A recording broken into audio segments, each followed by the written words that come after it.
Hello friends, स्वागत आपका study with Yogesh में। जैसे कि आपको पता है फ्रेंड्स, हमने साइकोलॉजी की 2-3 वीडियो की हैं अब तक। उन लेक्चर्स के अंदर पहले लेक्चर में हमने ग्रोथ एंड डेवलपमेंट के कुछ इम्पोर्टेंट जो स्टेजेस थी कि किस स्टेज के अंदर बच्चे की किस तरह से ग्रोथ होती है, किस तरह से डेवलपमेंट होती है, वो हमने डिस्कस किया था। ग्रोथ और डेवलपमेंट के अंदर क्या डिफरेंसेस हैं वो हमने स्टडी किया। कल की लास्ट जो हमारी सेकंड वीडियो थी उसके अंदर हमने प्रिंसिपल्स ऑफ डेवलपमेंट के बारे में डिस्कस किया था कि किस तरह से कौन कौन से प्रिंसिपल्स हैं जो कि डेवलपमेंट को अफेक्ट करते हैं, या किस तरह से डेवलपमेंट बच्चे का विकास किस तरह से होता है, वो हमने कल की वीडियो में डिस्कस किया था। अगर आपने अब तक उन वीडियोस को नहीं देखा है तो आप वीडियो जो प्लेलिस्ट है, प्लेलिस्ट के ऑप्शन में जाएंगे तो आपको वहाँ पे मिलेगा साइकोलॉजी का ऑप्शन। वहाँ पे आपको दोनों वीडियोस मिल जाएंगी, वो आप उनको देखिएगा। आज की वीडियो में फ्रेंड्स हम डिस्कस करेंगे कुछ इम्पोर्टेंट जो क्वेश्चंस बनते हैं इस टॉपिक से, ग्रोथ एंड डेवलपमेंट के, वो टॉपिक से क्वेश्चन करेंगे। ठीक है फ्रेंड्स, हर चैप्टर के कंप्लीशन के बाद हम उसके क्वेश्चन ट्राई करेंगे कि जो हमने स्टडी किया है क्या हम उससे हमारे क्वेश्चंस को सोल्व कर सकते हैं क्या। ठीक है, ये सबसे बढ़िया मेथड होता है आपका एग्ज़ाम को क्रैक करने के लिए कि जो आपको पढ़ाया गया है आप उससे क्वेश्चन सोल्व कीजिए। क्या वो क्वेश्चन आपके सोल्व हो रहे हैं? अगर आपके क्वेश्चन सोल्व हो रहे हैं तो आपका स्टडी मटेरियल बिल्कुल परफेक्ट है। ठीक है, और मैं आपको कह देता हूँ फ्रेंड्स कि आप किसी भी बुक में से, किसी भी नोट्स में से ग्रोथ एंड डेवलपमेंट के क्वेश्चन सोल्व कर सकते हो जो मैंने आपको पढ़ाया। अगर आपने बिल्कुल शुरुआत से लास्ट तक स्टडी किया है तो आपको सब कुछ उनमें से आता मिलेगा, एक दो क्वेश्चंस को छोड़ के। ठीक है फ्रेंड्स, तो चलिए हमारा जो आज का पहला क्वेश्चन उसके बारे में बात कर लेते हैं। जो फर्स्ट क्वेश्चन है फ्रेंड्स वो है, आज के जो क्वेश्चन ये हिंदी में है लेकिन साथ ही साथ में मैं आपको इंग्लिश में भी इनको बता दूंगा। सबसे पहला जो क्वेश्चन है फ्रेंड्स वो है, विकास निम्न में से क्या है? इम्पोर्टेंट है। विकास का मतलब होता है डेवलपमेंट। डेवलपमेंट क्या होता है? तो ऑप्शन ट्राई कीजिए आप। पहला ऑप्शन है शारीरिक विकास है, ये बौद्धिक विकास है, मानसिक विकास है, और जो लास्ट ऑप्शन है वो है समस्त मानवीय अक्षमताओं व शक्तियों का विकास है। ठीक है, तो क्या है विकास के अंदर, डेवलपमेंट के अंदर हमने तीनों ही बातें कल स्टडी की थी, शारीरिक विकास, मानसिक विकास, बौद्धिक विकास और इमोशनल, वो भी इसी के अंदर ही आता है। ठीक है, ये चार तीनों की तीनों सही हैं। शारीरिक शक्तियों का विकास ये फोर्थ ऑप्शन के अंदर ये तीनों का मिलाव कर दिया गया है, तो फोर्थ ऑप्शन इसका सही है। सेकंड क्वेश्चन की अगर हम बात करें, अभिवृद्धि। अभिवृद्धि का मतलब होता है फ्रेंड्स ग्रोथ। अभिवृद्धि मुख्य रूप से निम्न में से किन परिवर्तनों से संबंधित होती है? कि ग्रोथ है जो उसके अंदर प्रमुख रूप से क्या होता है? ऑप्शन देखिए पहले, फिर मैं आपको बताता हूँ। शारीरिक विकास, सांस्कृतिक विकास, नैतिक विकास, और फिर है संवेगात्मक विकास या परिवर्तन। ठीक है, शारीरिक परिवर्तन, सांस्कृतिक परिवर्तन। क्वेश्चन के अंदर क्या क्या पूछा गया है कि जो ग्रोथ होती है आपकी वो किन परिवर्तनों से संबंधित है, कि ग्रोथ से कौन कौन से परिवर्तन होते हैं। तो हमने डिस्कस किया था कि ग्रोथ क्या होती है, सिर्फ एक लेवल तक होती है, एक लेवल के बाद वो बंद हो जाती है। तो उसके अंदर क्या होता है, सिर्फ शरीर, हमारे जो शारीरिक परिवर्तन हैं वही होते हैं। बाकी जो हमारा मानसिक विकास है वो क्या होता है, वो डेवलपमेंट की कैटेगरी में आ जाता है, न कि ग्रोथ की कैटेगरी में। ठीक है, तो इस क्वेश्चन का आंसर होएगा आपका शारीरिक परिवर्तन। जो थर्ड क्वेश्चन है फ्रेंड्स उसकी बात कर लेते हैं। थर्ड क्वेश्चन के अंदर बताया गया है, व्यक्ति की आनुवंशिकता में निम्न में से कौन से कारक सम्मिलित होते हैं? इंपॉर्टेंट क्वेश्चन है फ्रेंड्स ये भी, कि आनुवंशिकता होता है मतलब हेरिडिटी, हेरिडिटी के अंदर कौन से सम्मिलित होते हैं कारक? तो इसका आंसर होएगा फ्रेंड्स जो थर्ड ऑप्शन है, शुक्र कोश एवं बीज कोश दोनों। मतलब इंग्लिश के अंदर इनको फ्रेंड्स कहा जाता है कि जैसे कि कोई हेरिडिटी के रिलेटेड शब्द हैं इनके, वो फोर्थ क्वेश्चन की बात कर लेते हैं फ्रेंड्स की परिवर्तन श्रृंखला की इंपॉर्टेंट क्वेश्चन है फ्रेंड्स। ये क्या कहा गया है कि परिवर्तन श्रृंखला की वह अवस्था जिसमें बालक भ्रूण अवस्था से प्रौढ़ा अवस्था तक गुजरता है विकास कहलाती है। ठीक है, तो निम्न में से ये बात किसने कही? क्या बात कही कि बालक भ्रूण अवस्था से प्रौढ़ अवस्था तक गुजरता है? किसके अंदर गुजरता है फ्रेंड्स? डेवलपमेंट के अंदर। और ये बात किसने कही थी? ये बात कही थी मोनरो ने। ठीक है, मोनरो जी ने ये बात कही थी कि बच्चा भ्रूण से प्रौढ़ावस्था तक डेवलपमेंट होता रहता है, वो परिवर्तनशील होता रहता है। इंपॉर्टेंट है ये हमने डिस्कस नहीं किया है, यहाँ आप इसको देख लीजिएगा, मोनरो ने बताया था ये। फिफ्थ क्वेश्चन है निम्न विकास निम्न में से कैसी परिवर्तन श्रृंखला है? तो बताइए आप। जो पहला ऑप्शन है वो है परिवर्तन का व्यवस्थित क्रम है, परिपक्वता की प्राप्ति में सहायक है, भ्रूण अवस्था से मृत्यु पर्यंत है, या उपरोक्त सभी। ठीक है, तो मैंने आपको बताया था विकास क्या है, एक निरंतर चलने वाली प्रक्रिया है, व्यवस्थित क्रम है इसका, एक क्रम के अनुसार ही व्यक्ति का विकास होता रहता है जीवन पर्यंत। और परिपक्वता का मतलब होता है फ्रेंड्स मैच्योरिटी, ये व्यक्ति के अंदर मैच्योरिटी लाने में सहायक होती है। और जीवन के जो पूर्णावस्था होती है उससे और मृत्यु तक ये जाती है। मैंने आपको बताया था वोम्ब टू टॉम्ब की जो स्टेज होती है वो डेवलपमेंट में होती है। तो इस क्वेश्चन का क्या उत्तर होएगा? इसका आंसर होएगा उपरोक्त सभी। ठीक है, अब तक जितने हमने क्वेश्चन किए हैं सभी के सभी करवाए में से है। आगे देखिए, शैली के अनुसार विकास की विभिन्न अवस्थाएं कौन सी है? ये भी इम्पोर्टेंट है फ्रेंड्स, ये हमने वीडियो में डिस्कस नहीं किया था, तो यहाँ देख लेते हैं। शैली ने बताया था कि जो विकास की अवस्थाएं होती हैं वो कौन कौन सी होती हैं। पहली बताया उन्होंने शैशवकाल, दूसरी बताया बाल्यकाल, और तीसरी किशोरावस्था। ये तीनों की तीनों बताई थी किसने? शैली के अनुसार, शैली ने बताया था। नेक्स्ट क्वेश्चन में बात कर लेते हैं फ्रेंड्स, काल्पनिक द्वारा। इंपॉर्टेंट ये भी, जहाँ भी मनोवैज्ञानिक का नाम आ जाता है उसको आप याद कर लीजिए, और इसका कोई हल नहीं है, कोई सोल्यूशन नहीं है। काल्पनिक द्वारा किशोरावस्था निम्न में से कब तक बताई गई? ये भी इम्पोर्टेंट है, तो आप याद रखोगे कि जो हमने कल स्टडी किया था जी कि जो एडोलेसेंस से जो स्टेज होती है वो होती है 13 टू 19 के आसपास। ठीक है, लेकिन यहाँ पे क्या बताया गया है?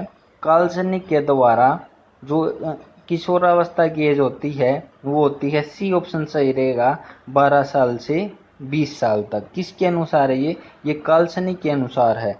लेकिन अगर आपसे डायरेक्ट क्वेश्चन पूछा जाए कि किशोर अवस्था कौन सी होती है, कितने वर्ष तक होती है, तो आप बताओगे 13 साल से 19 साल तक। ठीक है, आगे बात कर लेते हैं नेक्स्ट क्वेश्चन कि गर्भकालीन, ये देखिए गर्भकालीन शारीरिक विकास की अवस्थाएं कौन कौन सी होती हैं? गर्भकालीन मतलब कि जो वोम होता है, वोम के अंदर कौन कौन सी अवस्था में, स्टेजेस में डेवलपमेंट होती है बच्चे की? सबसे पहली स्टेज होती है फ्रेंड्स ओव्यूलेशन। ओव्यूलेशन के द्वारा ही बच्चे के जो निर्माण की प्रक्रिया होती है वो स्टार्ट होती है। इसके बाद एम्ब्रियोनिक स्टेज होती है। एम्ब्रियोनिक स्टेज में बच्चा माता अपनी जो माता होती है उससे न्यूट्रिशन प्राप्त करता है और उसका विकास होता है। फिर वोम के अंदर वो बच्चा, उसके जो छोटे छोटे ऑर्गन हैं वो बनने के बाद एम्ब्रियोनिक स्टेज में वो बन जाते हैं, उसके बाद उनका विकास होता है उन ऑर्गन्स का, वो बड़े होने लग जाते हैं, वो वोम के अंदर होते हैं। ठीक है, तो गर्भकालीन शारीरिक विकास की ये तीनों ही अवस्थाएं हैं और इसका आंसर हो जाएगा आपका उपरोक्त सभी। नेक्स्ट बात कर लेते हैं फ्रेंड्स कि जन्म के समय शिशु की लंबाई लगभग कितनी होती है? ये भी इम्पोर्टेंट क्वेश्चन बन सकता है, ये प्राइमरी लेवल में आपसे पूछा जा सकता है टीआरटी में। तो हम अगर बताएं कि आप याद रखोगे 20 इंच 20 इंच की लंबाई होती है एक बच्चे की उसके जन्म के समय।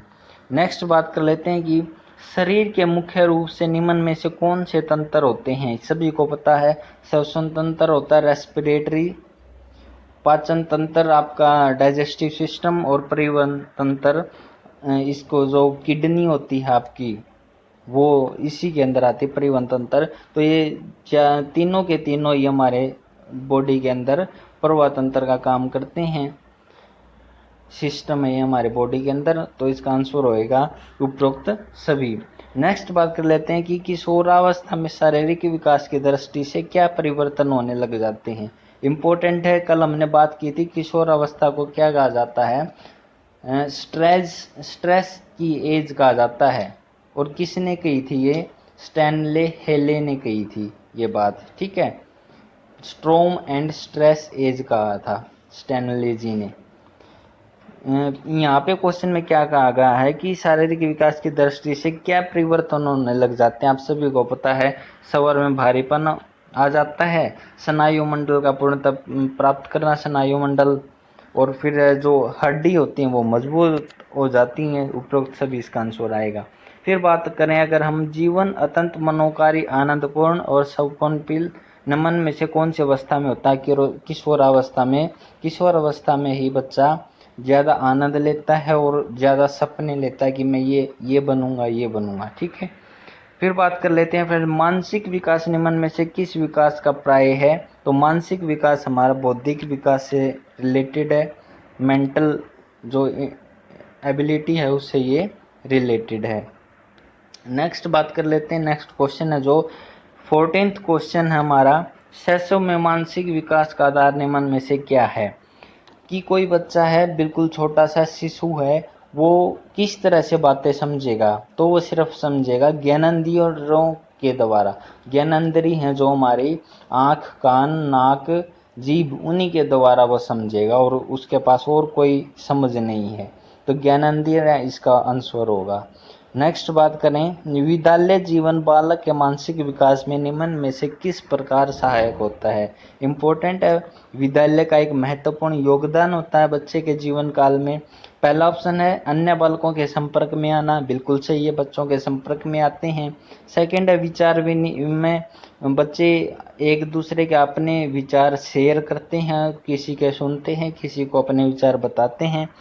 थर्ड है सहगामी क्रियाओं में भाग लेना, मतलब कि बच्चे आपस में मिलजुल कर काम करते हैं। तीनों की तीनों ऑप्शन सही हैं, तो इसका आंसर हो जाएगा उपरोक्त सभी, ऑल ऑफ दीज, ठीक है। नेक्स्ट बात कर लेते हैं, 16th क्वेश्चन क्या कहता है, किशोरों में उच्च मानसिक शक्तियों का प्रयोग करने की क्षमता में वृद्धि हो जाती है, परंतु वह प्रौढ़ के समान उनका प्रयोग नहीं कर पाता।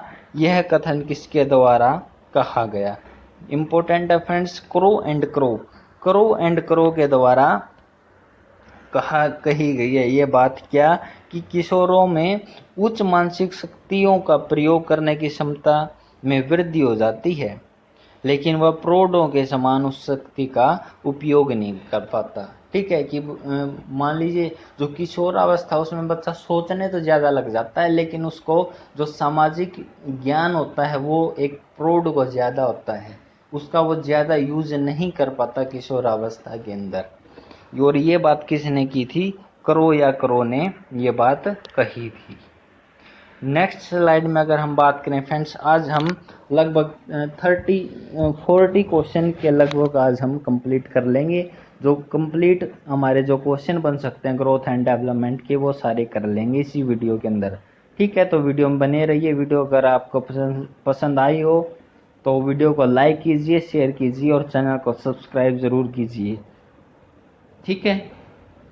तो चलिए आगे जो हमारा क्वेश्चन है 25th, बालक के विकास पर निम्न में से कौन से संवेग प्रतिकमल प्रभाव डालते हैं। संवेग मतलब कि जो स्टिमुलस होते हैं वो।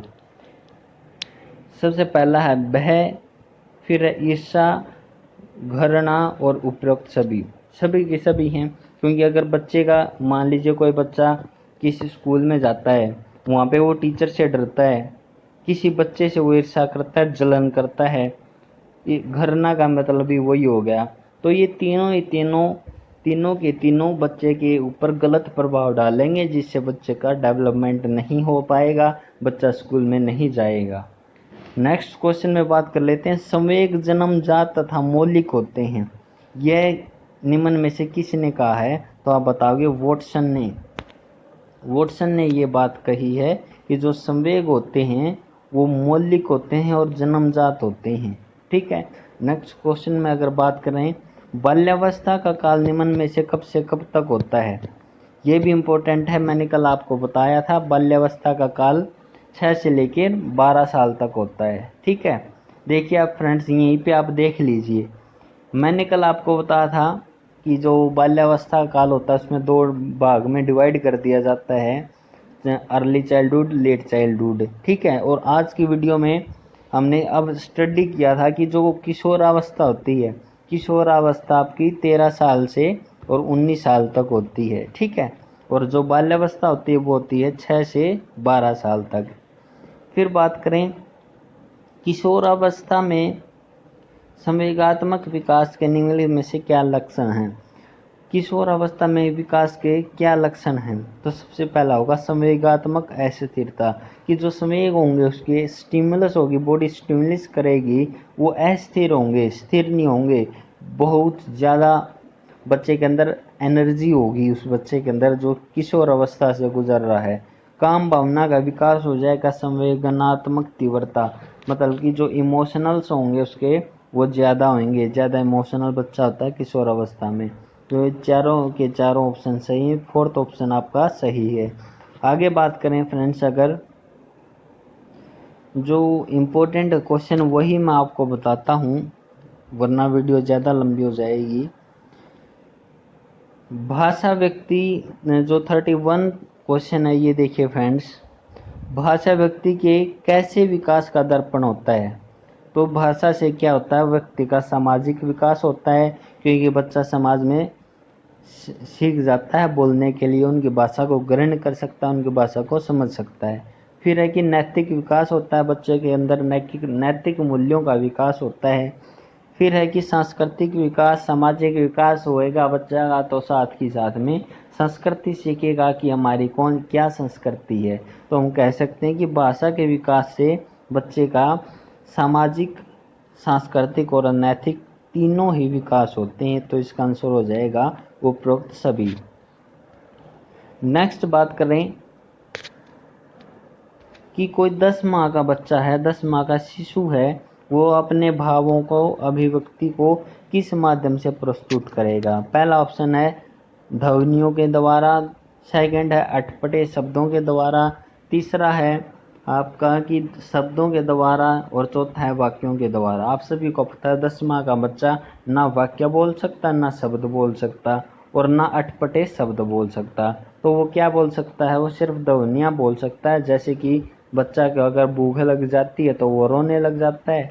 ठीक है। अगर उसको खेलना हो तो बच्चा हंसने लग जाता है। सिर्फ वो ध्वनियों के से माध्यम से बताता है कि उसको क्या चाहिए।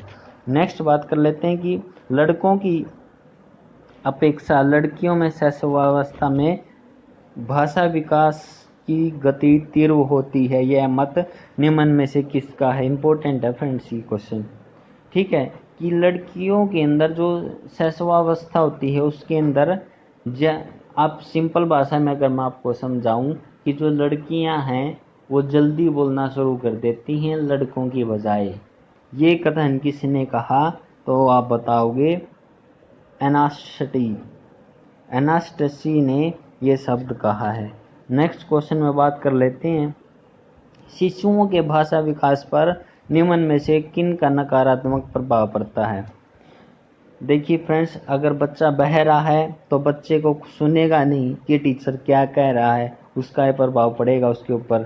ठीक है। अगर तुतलाना, अगर मान लीजिए कोई बच्चा तोतला बोलता है तो वो क्लास के अंदर कम बोलेगा, कहीं बच्चे उसकी इंसल्ट ना कर दें इस वजह से, यहाँ भी उसका भाषा विकास नहीं हुआ। फिर है हकलाना, अगर बच्चे को बोलने में प्रॉब्लम है, वो आराम आराम से बोलता है, तो वो भी नकारात्मक प्रभाव डालता है बच्चे के भाषा विकास पर। ठीक है। तो इसका आंसर हो जाएगा उपरोक्त सभी। ठीक है फ्रेंड्स, तो नेक्स्ट स्लाइड में अगर हम बात करें, कुछ इंपॉर्टेंट क्वेश्चन और रह गए हमारे। इसके अंदर पहला क्वेश्चन है कि किशोरावस्था में मानसिक विकास के लक्षण निम्न में से क्या हैं? कि किशोर अवस्था के अंदर मानसिक विकास किस तरह से होता है? स्मृति, मतलब कि मेमोरी मोस्ट इम्पोर्टेंट है। किशोर अवस्था में बच्चे की मेमोरी तेज हो जाती है। सेकंड है कि कल्पना, बिल्कुल सही है, बच्चा के अंदर बहुत सारी कल्पना करने लग जाता है, वो सोचने लग जाता है कि मैं ऑफिसर बनूंगा, मैं अफसर बनूंगा। फिर है रुचियों का विकास, बच्चा अपनी रुचियों उत्पन्न कर लेता। मान लीजिए किसी बच्चे की मैथ के अंदर रुचि है तो वो ज़्यादा से ज़्यादा मैथ पढ़ेगा, किसी की साइंस के अंदर है तो वो साइंस पढ़ेगा। ठीक है, तो इसका आंसर हो जाएगा आपका उपरोक्त सभी, फोर्थ इसका आंसर हो जाएगा। फिर है फ्रेंड्स नेक्स्ट, किशोर अवस्था में लड़कों की रुचियों के विकास की पहचान निम्न में से क्या है। इम्पोर्टेंट है ये भी कि आप किशोर अवस्था के अंदर लड़कों की रुचियों का जो पहचान वो किस तरह से करोगे। तो सबसे पहला, सामूहिक खेलों में रुचि, जो लड़के होते हैं उनकी खेलों में रुचि होते ही है और वो सामूहिक रूप से खेलते हैं। सेकंड है शारीरिक प्रदर्शन की भावना, वो ये दिखाना शुरू कर देंगे कि हम ज़्यादा शक्तिशाली हैं, शारीरिक प्रदर्शन की भावना होगी। थर्ड है भावी जीवन की योजना, जो ये इम्पोर्टेंट पॉइंट है फ्रेंड्स कि जो इंटेलिजेंट बच्चे होते हैं वो किशोर अवस्था में ही अपना भविष्य देखने लग जाते हैं कि जीवन क्या आगे हमने क्या करना है, क्या बनना है। ठीक है, तो इसका आंसर हो जाएगा आपका उपरोक्त सभी। ठीक है, कि लड़कियों जो लड़कों हैं, लड़कों की रुचियों को परखने के लिए ये 3 पॉइंट आप ध्यान में रखोगे। फिर है कि लड़कियों की रुचियों के विकास की पहचान कैसे की जाएगी, कि वो बच्चियां हैं, जो जो लड़कियां हैं वो किशोर अवस्था से गुजर रही हैं, ये कैसे पता लगेगा। पहला है कि संगति में रुचि। सेकंड है संग्रामिक, जो श्रृंगार करती हैं लेडीज, उस सामग्री में का प्रयोग करने लग जाएंगी वो और उनका यूज करेंगी। फिर है गृह विज्ञान संबंधी साहित्य पढ़ने की रुचि, जो लड़कियां हैं वो गृह विज्ञान, जैसे कि किस तरह खाना बनाया जाता है, घर को किस तरह से रखा जाता है, वो किताबें वो पढ़ने लग जाती हैं किशोर अवस्था के अंदर। तो इससे हम पहचान सकते हैं कि लड़कियां जो किशोरावस्था से गुजर रही हैं।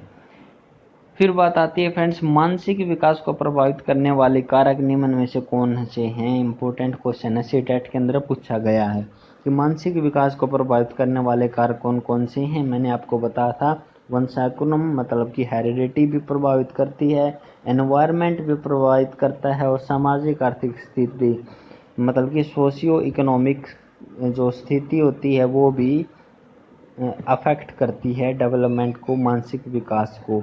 उपरोक्त सभी इसका आंसर हो जाएगा।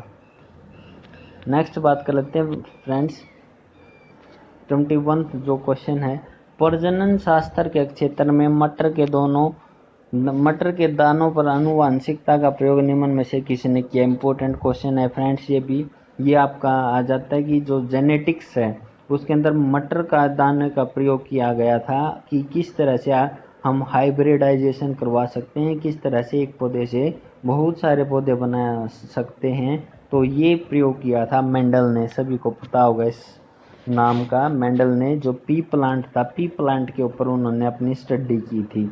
नेक्स्ट बात कर लेते हैं, तुम मुझे को इम्पोर्टेंट क्वेश्चन है फ्रेंड्स, बहुत ही ज़्यादा इम्पोर्टेंट है। 22 नंबर क्या क्वेश्चन है, तुम मुझे कोई भी बालक दो और मैं उसे कुछ भी बना सकता हूँ। यही क्वेश्चन फ्रेंड्स जो एचटेट है उसके अंदर पूछा गया था, शायद पीजीटी का एचटेट था उसके अंदर पूछा गया था कि तुम मुझे कोई भी बालक दो और मैं उसे कुछ भी बना सकता हूँ। यह कथन किसका है, तो यह कथन था फ्रेंड्स मैक्डूगल का। मैक्डूगल ने कहा था कि तुम मुझे कोई भी बच्चा दे दो, मैं उसे कुछ भी बना सकता हूँ। इसका क्या मतलब हुआ फ्रेंड्स कि बच्चा जब बिल्कुल छोटा होता है उसको कुछ भी सिखा लो, अगर उसको अच्छे व्यवहार करने सिखाओगे तो वो अच्छा व्यवहार करेगा, अगर बच्चे को गालियाँ देना सिखाओगे तो वो गालियाँ देगा। ठीक है, इस तरह से ये बात कही गई थी मैक्डूगल के द्वारा। नेक्स्ट बात कर लेते हैं फ्रेंड्स, जो लास्ट क्वेश्चन हमारा, विद्यालय पाठ्यक्रम निम्न में से कैसा होना चाहिए। इम्पोर्टेंट है, क्रमबद्ध होना चाहिए, रुचि के अनुकूल होना चाहिए, क्षमताओं के अनुकूल होना चाहिए।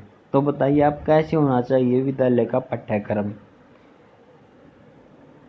तो इसका आंसर है फ्रेंड्स जो उपरोक्त सभी ही होना चाहिए इसका आंसर, क्योंकि क्रमबद्ध भी होना चाहिए कि इस तरह से चैप्टर्स बनाने चाहिए कि शुरू में जो चैप्टर वो थोड़ा बेसिक होना चाहिए। नेक्स्ट चैप्टर के अंदर थोड़ा एडवांस इस तरह से चैप्टर्स बनाने चाहिए, क्रमबद्ध होना चाहिए पाठ्यक्रम। फिर है कि क्षमताओं के अनुकूल की जो मान लीजिए आप सेकंड क्लास का सिलेबस बना रहे हो तो आप ऐसा सिलेबस न बनाएं कि वो सिलेबस हो आपका 5th क्लास का और बच्चे उसे पढ़ेंगे सेकंड क्लास के, वो सिलेबस किसी काम का नहीं जब सेकंड क्लास का बच्चा उसको समझ ही नहीं पाएगा। तो ये भी इम्पोर्टेंट कि क्षमताओं के अनुकूल होना चाहिए और रुचि के अनुकूल होना चाहिए। ऐसा होना चाहिए कि बच्चा उसमें अपनी रुचि पैदा करे। ठीक है फ्रेंड्स, ये आज का हमारा टॉपिक था। कुछ इंपॉर्टेंट जो क्वेश्चन थे ये जो सीटेट के अंदर या अदर जो टीचिंग एग्जाम्स होते हैं उसमें पूछे जा सकते हैं, वो क्वेश्चन हमने शेयर कर लिए हैं। और आज हमारा जो टॉपिक था ग्रोथ एंड डेवलपमेंट वो कंप्लीट हो गया है। कल की वीडियो में हम स्टार्ट करेंगे फ्रेंड्स सोशलाइजेशन, मतलब कि समाजीकरण। ठीक है, तो वीडियो को शेयर कीजिए और चैनल को सब्सक्राइब कीजिए। मिलते हैं आपसे नेक्स्ट वीडियो में। आज के लिए इतना ही। वीडियो देखने के लिए आप सभी का धन्यवाद। Thank you.